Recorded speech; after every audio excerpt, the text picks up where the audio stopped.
I'm talking to you from my lab. I've got all kinds of parts and I build stuff and I solder and program.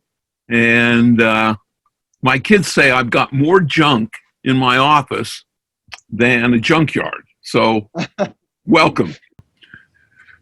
I think that my life is kind of a series of accidents, but they were accidents that when they happened, I kind of pushed on a little bit more.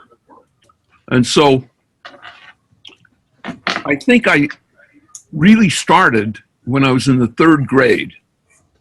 And my teacher had a magic science box in the closet, and she would sign one of the kids to perform experiments with the science box. And I got assigned the box on electricity. And so I went back on the table and I wound a piece of wire around a nail and made an electromagnet, and I did switches and figured out how to hook up lights. And I was mesmerized. And I went home that day and I found every flashlight, battery, switch that was in the house, set up a card table in the corner of my bedroom, and I started to tinker. And I never stopped. And so Mrs. Cook, in my third grade class, I think, sort of lit the fire. She struck the match and lit the fire that made me very curious about technology. How did you feel about STEM technology?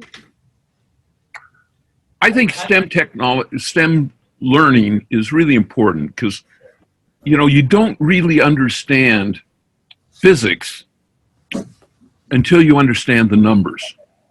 And you guys right now, what grade are you in actually?